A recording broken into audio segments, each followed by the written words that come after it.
Bom, boa tarde a todos. Sejam bem-vindos ao segundo dia da quarta semana da América Invertida. Essa semana temos como tema das nossas apresentações Iconografia, Patrimônio e Teoria. A nossa primeira apresentação de hoje vai ser da Flora Pereira Flor. A Flora é bacharel em História da Arte pela Universidade Federal do Rio de Janeiro.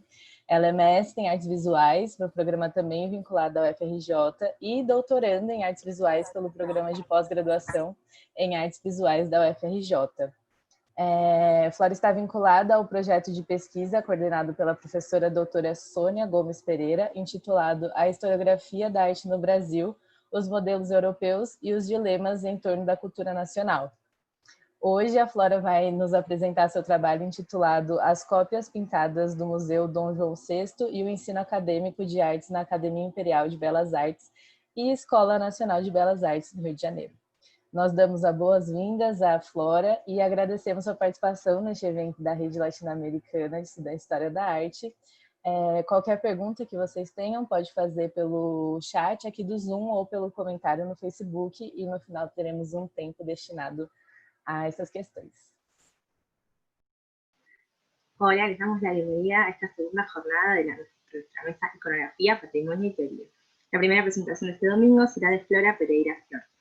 Flora es licenciada en Historia del Arte por la Universidad Federal de Río de Janeiro, magíster en Artes Visuales y doctoranda en Artes Visuales por el programa de posgraduación en Artes Visuales de la misma universidad, vinculada al proyecto de investigación coordinado por la profesora doctora Doña Gómez Pereira, titulado La historiografía del arte en Brasil, los modelos europeos y los dilemas en torno a la cultura nacional.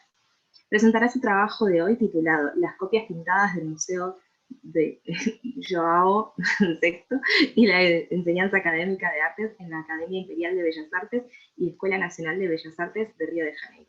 En esta, ella presenta dicha colección de copias pintadas y su relación con la enseñanza artística en estas instituciones en el transcurso del siglo XIX y principios del XX. Le damos la bienvenida y agradecemos su participación en este evento de la Red Latinoamericana de Estudiantes de Historia del Arte. En caso de tener preguntas, pueden hacerlas como comentarios en la transmisión de Facebook o acá por Zoom al final de la sesión, que habrá un espacio dedicado a ello.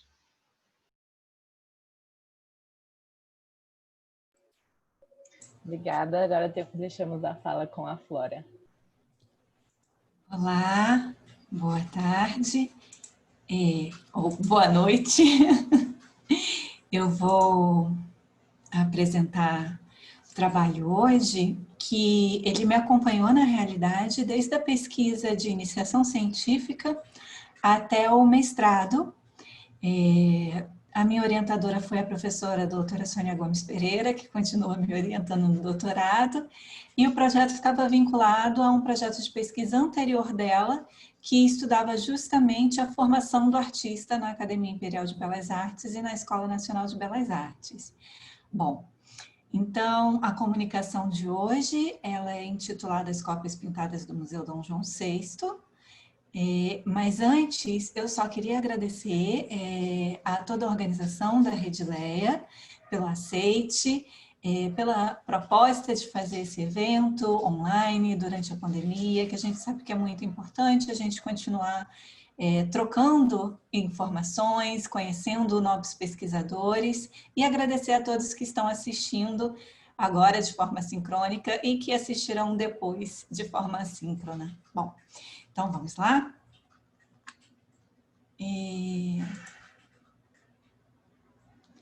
Tá, só estou com uma pequena dificuldade aqui de passar o slide. Vamos descobrir, peço desculpas. Imagina, Flora. Se você apertar ESC, será que não fica mais fácil para você passar para o lado, depois você põe não? Eu vou optar por parar de compartilhar e vou compartilhar aqui o PowerPoint. Vamos ver se...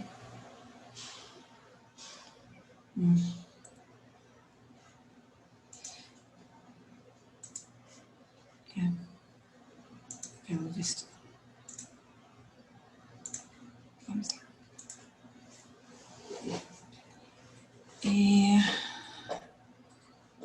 Eu peço desculpas E eu vou continuar compartilhando assim, dessa forma, porque da outra não deu certo. Sem problemas. Então, vamos lá. Deixa eu passar para o próximo slide.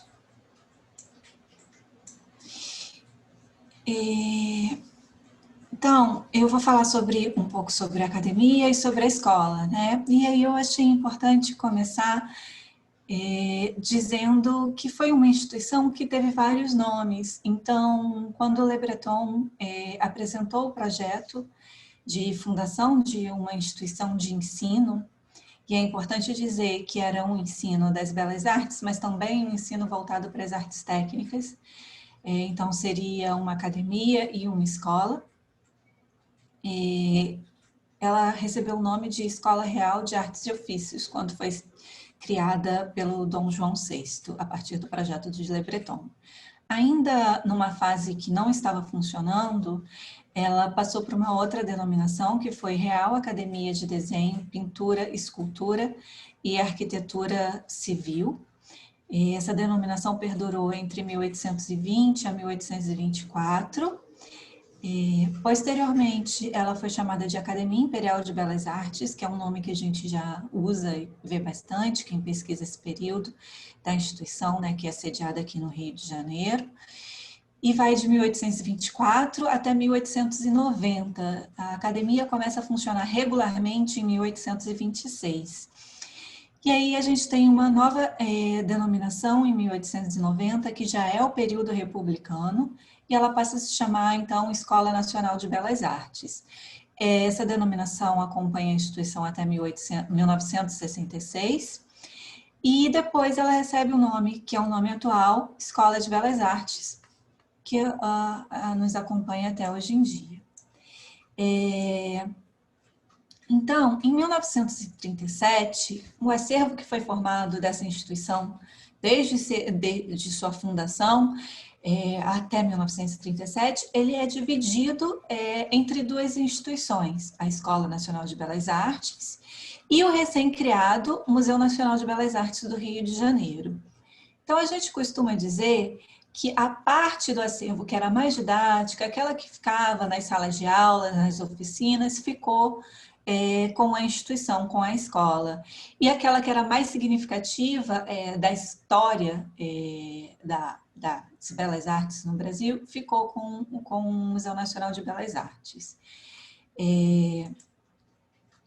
Bom, o Museu Dom João VI é um museu que foi criado em 1979 para reunir esse acervo que ficou com a Escola de Belas Artes.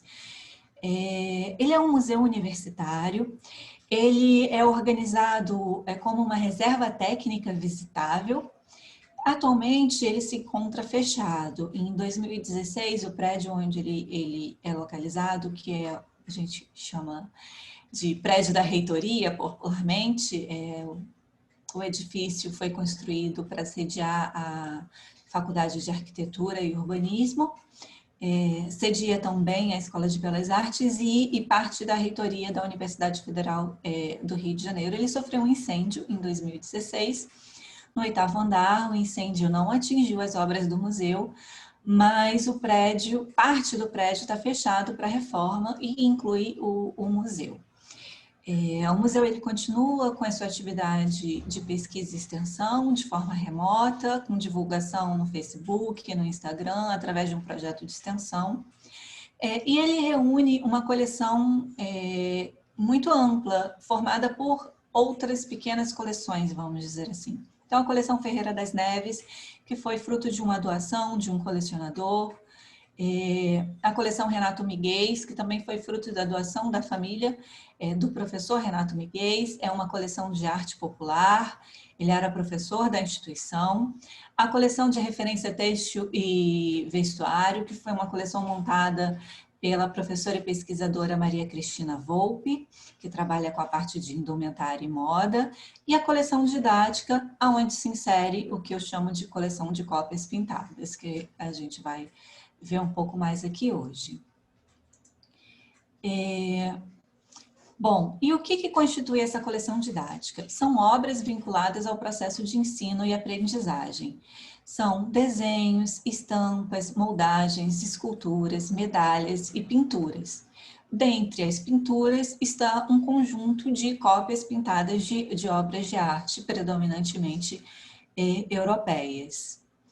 Bom, e aí, como é que isso acontece? Qual é a função dessa coleção didática, né? Para isso, a gente vai voltar lá ao projeto do Le Breton, né? E a proposta de constituição de uma coleção, né? Então, eu trouxe alguns trechinhos. O primeiro fala sobre as moldagens de gesso. Então, ele está falando sobre o processo de ensino e os diversos graus de desenho. O desenho, ele embasava todo o processo de ensino da academia, no século XIX e início do século XX. Então, ele fala, com relação aos diversos graus do ensino do desenho, falei dos modelos em gesso, moldados do antigo. É necessário voltar aos mesmos e completar o ponto dos modelos em geral, tirados das belas obras de arte. Este gênero de modelos é indispensável. Achar-se-á em Paris, pelo menos por menos de 20 mil francos, tudo o que se possa razoavelmente desejar em modelos, seja de figuras, seja de baixo relevo, seja de ornatos, e esses modelos servirão não somente para a Escola de Belas Artes, mas, em parte, para as artes e ofícios. Então, aqui é aquela ideia que eu falei, né, que seria uma instituição com duas funções, uma formação das belas artes e a outra mais vinculada ao que a gente chama de hoje artes decorativas, enfim, aos ofícios, essas artes que eram consideradas como artes menores, um termo que hoje em dia a gente não usa mais pelo seu caráter pejorativo. Bom, e eu grifei algumas coisas, né? O primeiro que são os modelos de gesso, que é o que ele está propondo aqui, né? Constituir uma coleção desses modelos. A gente viu, como ele fala, que são modelos diversos, então são moldagens que incluem ornatos, né? Que incluem também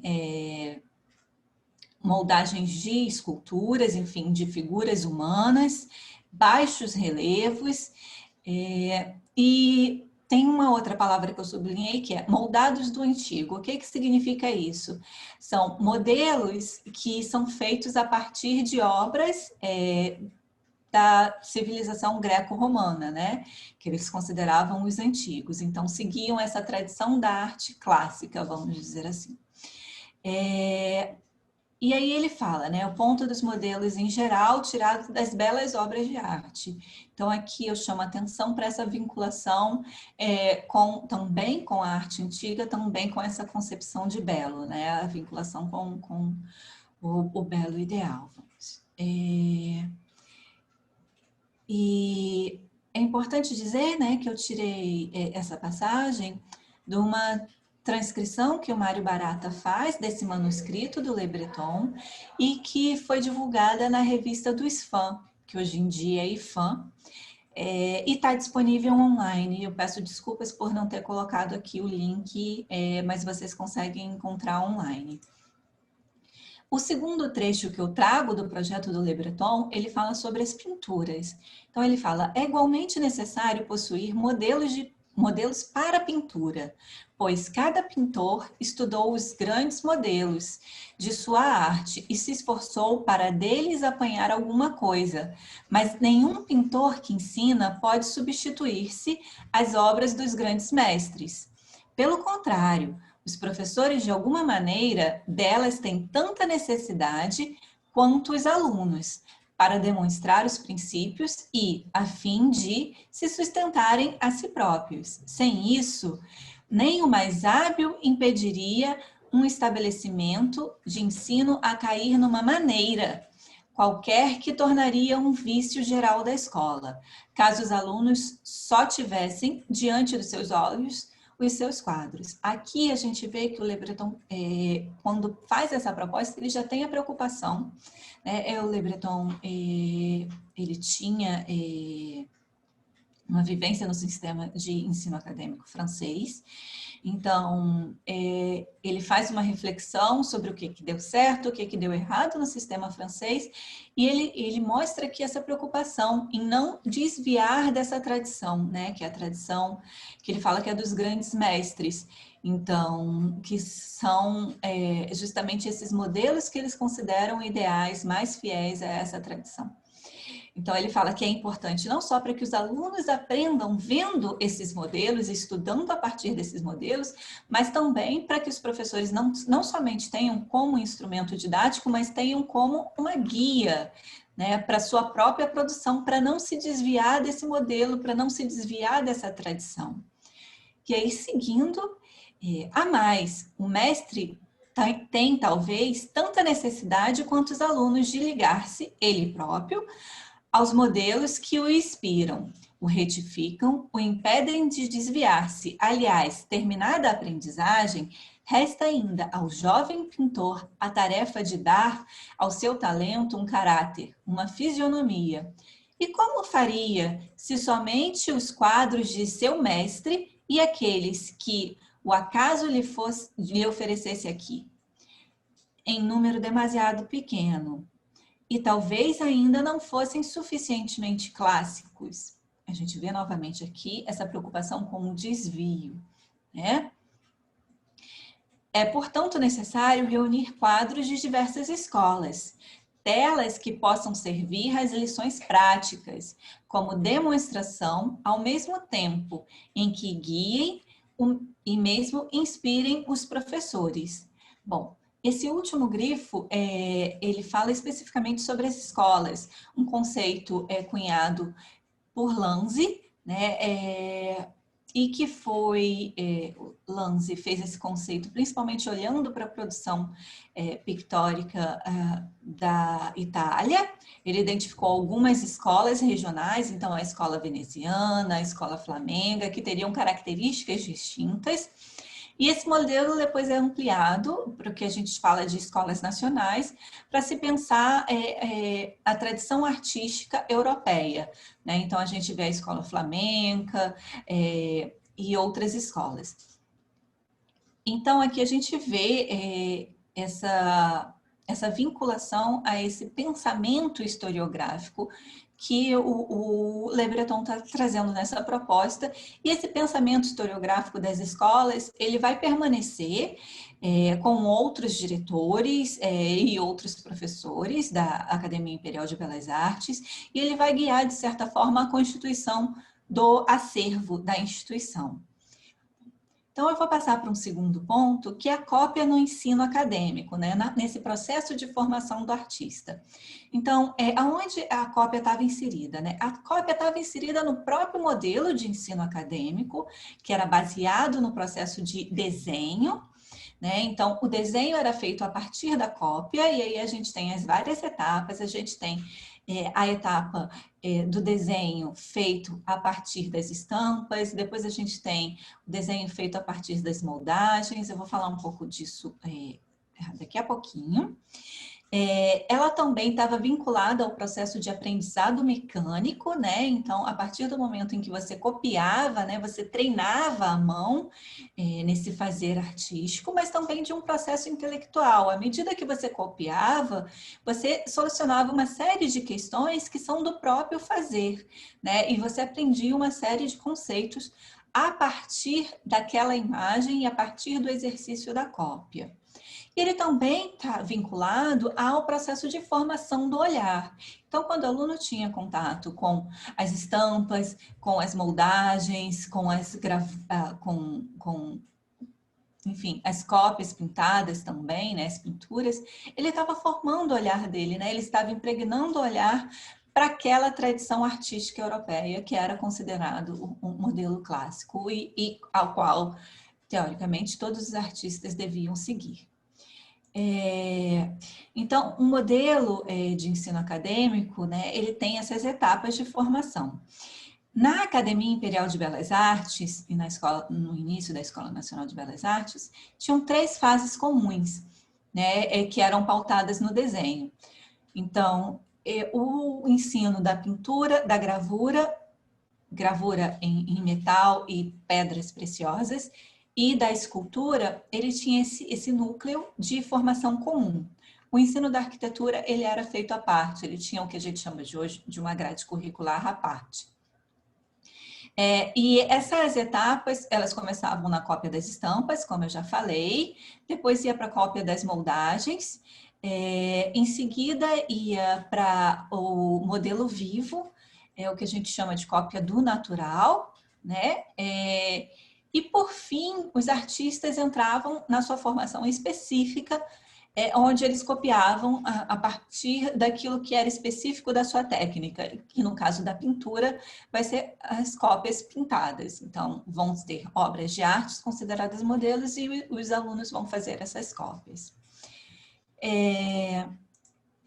Bom, então a cópia pintada e o colecionismo na academia, eles estão vinculados a algumas questões. O primeiro ponto é o ponto da tradição, essa grande tradição artística europeia, que é vinculada à tradição da antiguidade clássica, mas também a toda uma produção a partir do Renascimento, que alcança até a contemporaneidade na época do século XIX.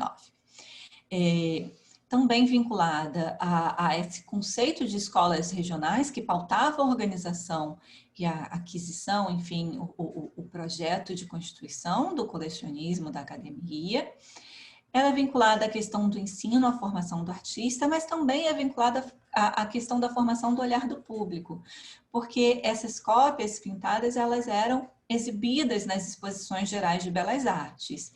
Então, se pensava também na formação dessa sociedade carioca que visitava a exposição. E ela tem algumas formas de ingresso. Parte dessa coleção foi constituída por compra, por doação, envio de pensionista e incorporações de acervo. A gente vê uma grande predominância dos envios de pensionistas. Bom, então, eu estudei um conjunto, no mestrado, um conjunto de 34 cópias pintadas. E eu vou apresentar alguns dados aqui das análises. Essa análise está feita de forma mais detalhada no resumo expandido que eu enviei, então que vocês vão ter acesso, podem ler. E eu aqui estou trazendo só alguns dados. Ok. A análise das escolas, então a gente vê uma grande predominância da escola italiana e depois da escola francesa, mas a gente tem cópias da escola holandesa, da escola flamenga, da escola espanhola, que a gente pode chamar de escola brasileira, cópias também da escola inglesa e acho que uma cópia que a gente não identificou que entrou aí nesses 3%. Em relação à análise temática, a gente tem uma predominância da cópia religiosa, a gente vai ter uma predominância da escola italiana e o período copiado é sobretudo um período de intensa produção de arte religiosa. Então, a gente tem essa questão da predominância da escola da temática religiosa, mas a gente também tem um grande peso aí de retratos, de cópias de retratos. Na minha dissertação, eu fiz a análise de 2 pinturas, uma análise mais específica, eu trouxe dados das instruções para os pensionistas, enfim, de documentação da academia, que foi dos 2 primeiros pensionistas de pintura, o Francisco Antônio Neri, que faz essa cópia de Salomé, com a cabeça de São João Batista, e do Jean-Léon Pallier, que faz a cópia parcial da obra de Rafael da Virgem do Foligno. Eu também elaborei um catálogo em que eu apresento as informações dessas obras, dessas 34 obras. Então, tem o dado da obra do museu, o dado da obra de referência, que é essa obra de arte europeia, do qual foi copiado, tem algumas observações e tenho as referências. E, em seguida,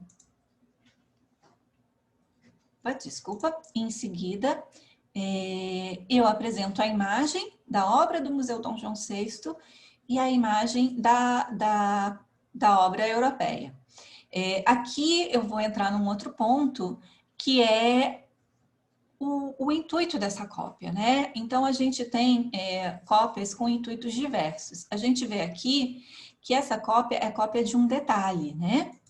Então, vamos lá. O aluno e o pintor também, né? Depois de formado, os pintores continuavam copiando. Eles copiavam para dialogar com os grandes mestres, para aprender soluções das questões pictóricas feitas por esses grandes mestres, de soluções compositivas e também para estudar questões anatômicas. Então, voltando àquela obra, a gente foi o Vitor Meirelles que fez essa cópia, se chama Detalhe da Ceia, e a gente vê que é um pequeno detalhe, essa parte daqui, da obra do Paolo Veronese, que é a ceia na casa de Levi, o banquete na casa de Levi, que é uma obra que está na galeria da Academia de Veneza e é uma obra de grande dimensão.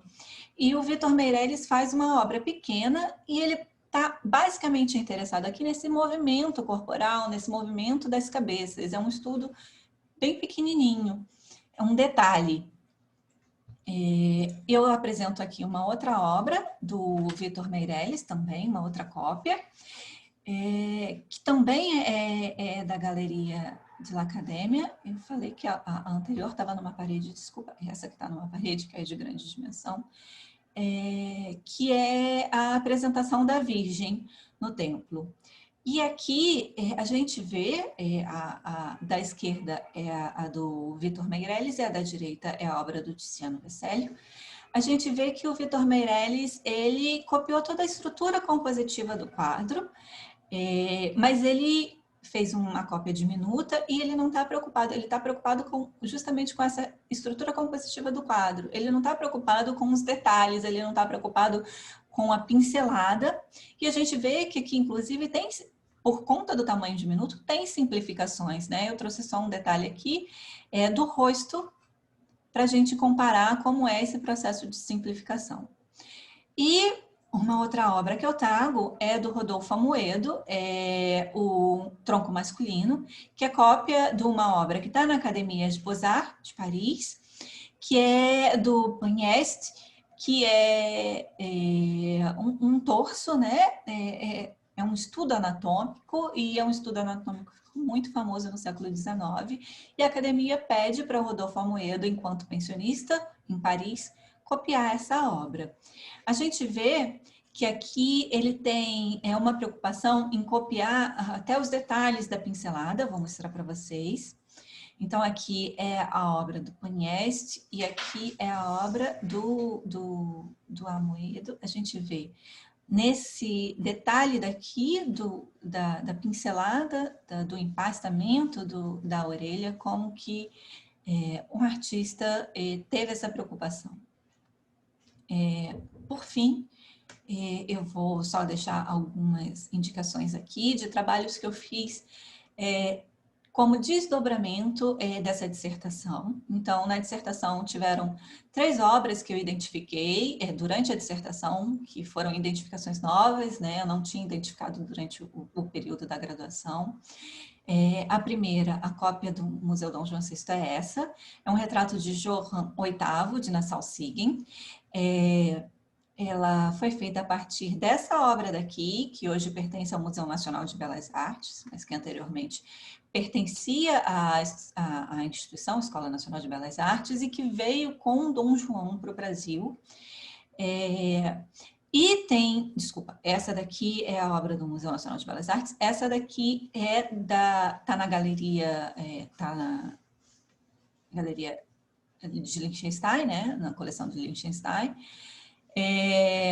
e eu não tenho dados se essa daqui do Museu Nacional de Belas Artes é uma versão ou uma cópia. Não tenho segurança para falar isso, mas com segurança a cópia do Museu Dom João VI, que é uma cópia parcial, foi feita a partir da obra que hoje está no Museu Nacional de Belas Artes.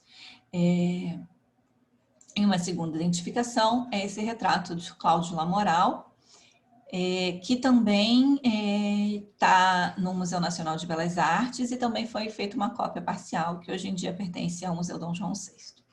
Essas duas obras, elas vieram com Dom João VI para o Brasil e elas foram compradas enquanto Dom João VI ainda era regente lá em Portugal.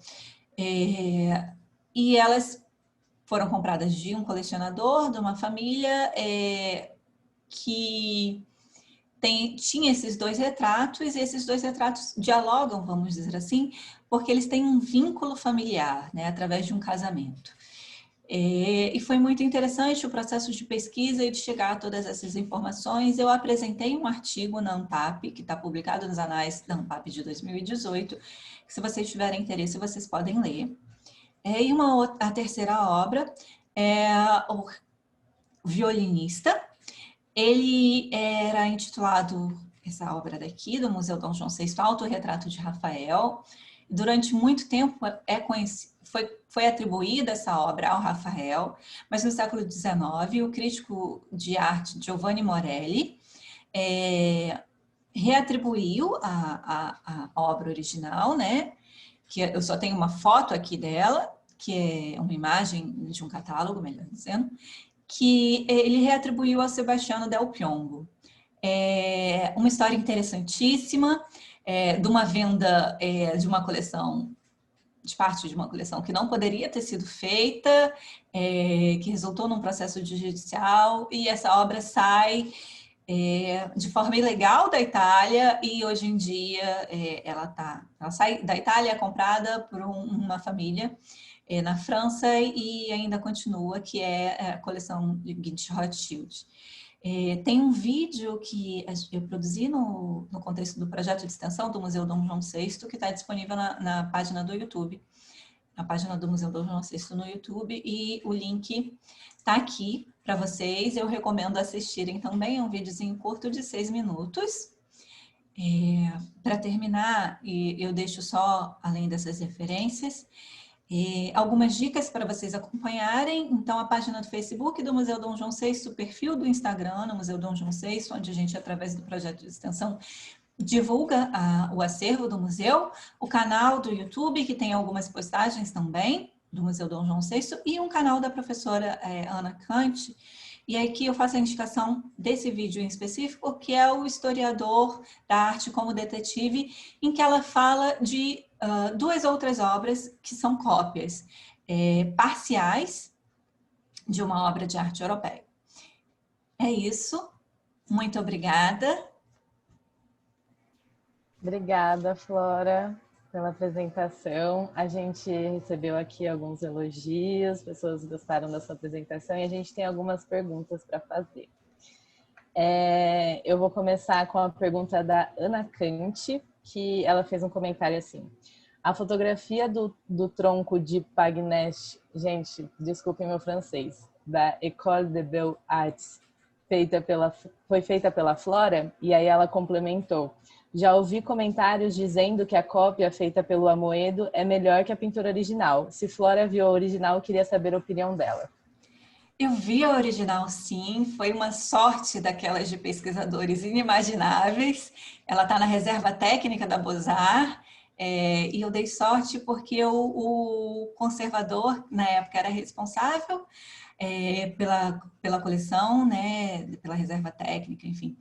Ele estava indo na reserva técnica, que não fica na sede da Beaux-Arts, naquele dia, e pôde me levar.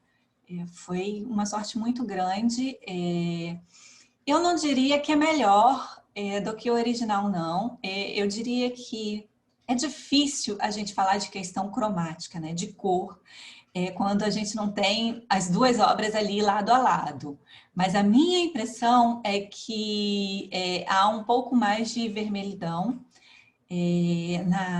do Rodolfo Amoedo, mas assim, eu fiquei muito impressionada com o tamanho da fidedignidade da cópia do Rodolfo Amoedo em relação ao original. Ele realmente copia o empastamento, ele procura copiar a pincelada, então não é só a questão da anatomia, mas ele vai nos detalhes, assim, é realmente uma pintura de uma qualidade, é uma cópia de uma qualidade incrível. Legal. Bom, a próxima pergunta é: você falou sobre as cópias e a formação do olhar do público. Como isso afetou ou contribuiu para a formação de uma sociedade colonialista? Bom, aqui a gente entra numa questão que é o modelo de ensino, né? Esse modelo de ensino acadêmico, ele vem para o Brasil, é um modelo de ensino baseado em toda a tradição europeia, sim, a gente não tem como negar, e isso sim é um marco de colonialismo, mas eu, enquanto pesquisadora do século XIX, eu trabalho muito com a documentação do Museu Dom João VI, né? A documentação da escola, da instituição. E eu percebo nos escritos de vários professores, de vários diretores, uma preocupação de entender a questão do nacional, de entender a arte do nacional, entender a nossa produção como uma produção que é vinculada a essa tradição, mas é uma produção própria, uma produção que se preocupa com questões brasileiras. Então, por exemplo, que se preocupa com uma identidade nacional, que se preocupa com o papel da arte no Brasil. Então, não é simplesmente uma transposição de um modelo, de modelos, vamos dizer assim, e de fazeres. Eu acho que sim, tem uma base, mas a gente tem que identificar o que dentro dessa base que é europeia a gente produziu e a gente pensou em termos de Brasil, em termos de nacional. Legal. Temos mais duas perguntas aqui. A primeira é: essas cópias feitas dentro do estudo acadêmico não se configurariam como plágio? Não. Era uma noção de cópia que era muito distinta da hoje em dia.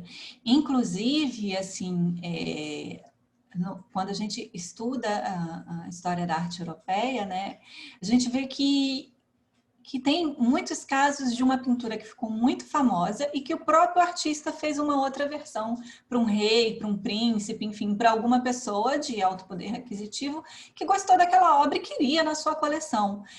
Então, existiam essas versões feitas pelos próprios artistas e pelos seus ateliês, mas também existiam cópias. E aí eu vou para uma questão que a cópia, ela não é só... Eu estudo a cópia pintada, então não há uma mudança de meio, né? Continua sendo o mesmo meio e o mesmo tipo, muitas vezes, de suporte, nem sempre, mas muitas vezes. Mas a gente também tem que pensar numa cópia de uma forma mais ampla, né? Com uma transcrição de meio, por exemplo, as estampas, né? A divulgação das obras de arte europeias para os outros continentes, boa parte do século XIX, ela foi pautada, sobretudo, nas estampas, né? Nesse processo de fazer gravuras de obras de arte, quer sejam pinturas, esculturas, enfim, arquiteturas, né? Construções arquitetônicas que eram feitas gravuras, você estampava e eram vendidas essas estampas.